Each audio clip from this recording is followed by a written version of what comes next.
ഇനി Napier museum. ഉത്രം തിരുനാളിൻ്റെ നിർദ്ദേശമനുസരിച്ച് തിരുവനന്തപുരത്ത് മ്യൂസിയം സ്ഥാപിക്കാനായി കമ്മിറ്റി പ്രവർത്തനം ആരംഭിച്ച വർഷം 1855-ലാണ്. തിരുവനന്തപുരം മ്യൂസിയം സ്ഥാപിതമായ വർഷം 1857. ഒരു പുതിയ മന്ദിരം നിർമ്മിക്കുകയും മ്യൂസിയം അതിലേക്ക് മാറ്റുകയും ചെയ്ത വർഷം 1880. 1880-ൽ ആരംഭിച്ച ഈ മ്യൂസിയത്തിന് നൽകിയ പേരാണ് നേപ്പിയർ മ്യൂസിയം. നേപ്പിയർ മ്യൂസിയം പൊതുജനങ്ങൾക്ക് തുറന്നുകൊടുത്ത തിരുവിതാംകൂറിലെ രാജാവ് ആയില്യം തിരുനാളാണ്. നേപ്പിയർ മ്യൂസിയത്തിൻ്റെ ഡിസൈൻ റോബർട്ട് ശിശോമാണ് ചെയ്തത്. തിരുവനന്തപുരം മൃഗശാലയും ഉദ്യാനവും സ്ഥാപിതമായ വർഷം 1859.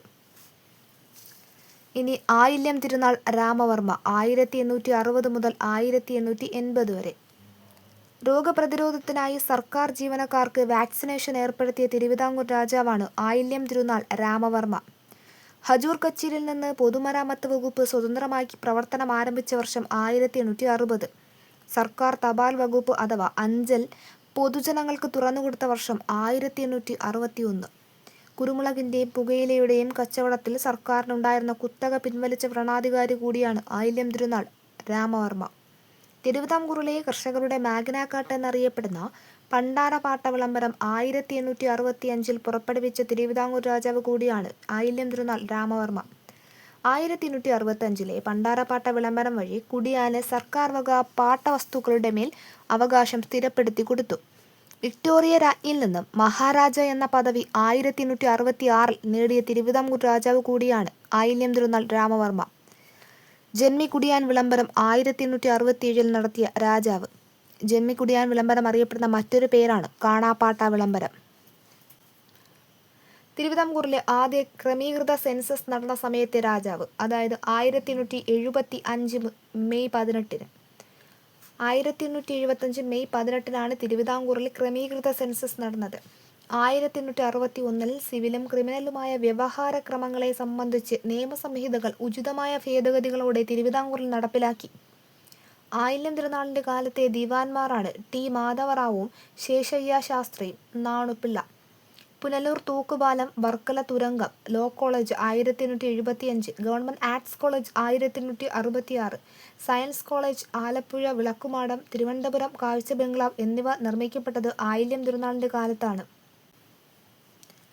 തിരുവനന്തപുരത്തെ മാനസികാരോഗ്യ ആശുപത്രി, ജനറൽ ആശുപത്രി, പുത്തൻ കച്ചേരി എന്നിവ സ്ഥാപിച്ചതും ആയില്യം തിരുനാൾ രാമവർമ്മയാണ്. 1874-ൽ നിയമവിദ്യാഭ്യാസം ആരംഭിച്ച രാജാവ് കൂടിയാണ് അദ്ദേഹം. മലയാള നാടകത്തിന് തുടക്കം കുറിച്ചത് ആയില്യം തിരുനാളിൻ്റെ ശാകുന്തളം പരിഭാഷയോടുകൂടിയാണ്. തിരുവിതാംകൂറിന് മാതൃകാരാജ്യം എന്ന പദവി ലഭിച്ച സമയത്തെ രാജാവ് കൂടിയാണ് ആയില്യം തിരുനാൾ. 1866-ൽ ബ്രിട്ടീഷ് രാജ്ഞി order of star of India award നൽകിയ തിരുവിതാംകൂർ രാജാവ് കൂടിയാണ് ആയില്യം തിരുനാൾ. AR രാജരാജവർമ്മ, രാജ രവിവർമ്മ, കേരളവർമ്മ വലിയ കോയിത്തമ്പുരാൻ എന്നിവർ ആയില്യം തിരുനാളിൻ്റെ സദസ്സിലെ പ്രമുഖരായിരുന്നു. കേരളവർമ്മ വലിയ കോയിത്തമ്പുരാനെ അധ്യക്ഷനാക്കി പാഠപുസ്തക കമ്മിറ്റി രൂപീകരിച്ച ഭരണാധികാരി കൂടിയാണ് ആയില്യം തിരുനാൾ. കേരളവർമ്മ വലിയ കോയിത്തമ്പുരാനെ ഹരിപ്പാട് തടവിലാക്കിയ ഭരണാധികാരി കൂടിയാണ് ആയില്യം തിരുനാൾ. ഇനി സെക്രട്ടേറിയറ്റ് എന്ന് പറയുന്ന ബോക്സിൽ തിരുവനന്തപുരത്ത് സെക്രട്ടേറിയറ്റ് മന്ദിരം പണികഴിപ്പിച്ച വർഷം 1869. സെക്രട്ടേറിയറ്റ് പണികഴിപ്പിച്ച തിരുവിതാംകൂർ ദിവാനാണ് ടി മാധവറാവു. സെക്രട്ടേറിയറ്റ് മന്ദിരത്തിൻ്റെ ശില്പിയാണ് വില്യം ബാർട്ടൺ. ശ്രീ വിശാഖം തിരുനാൾ 1880 മുതൽ 1885 വരെ ഭരണകാലഘട്ടം. മരച്ചിനി കൃഷി പ്രോത്സാഹിപ്പിച്ച തിരുവിതാംകൂറിലെ രാജാവ്. തിരുവിതാംകൂറിലെ പോലീസ് വിഭാഗത്തെ പുനഃസംഘടിപ്പിച്ച രാജാവ്. സമ്പൂർണ്ണമായ ഒരു ഭൂസർവേയും കണ്ടെഴുത്തും നടത്തുന്ന കാര്യം 1883 മെയ്യിലെ രാജകീയ വിളംബരത്തിലൂടെ പ്രസിദ്ധപ്പെടുത്തിയ രാജാവ്. നഞ്ചിനാട്ടിലെ ജലസേചന പദ്ധതി വികസിപ്പിച്ച തിരുവിതാംകൂർ രാജാവ്.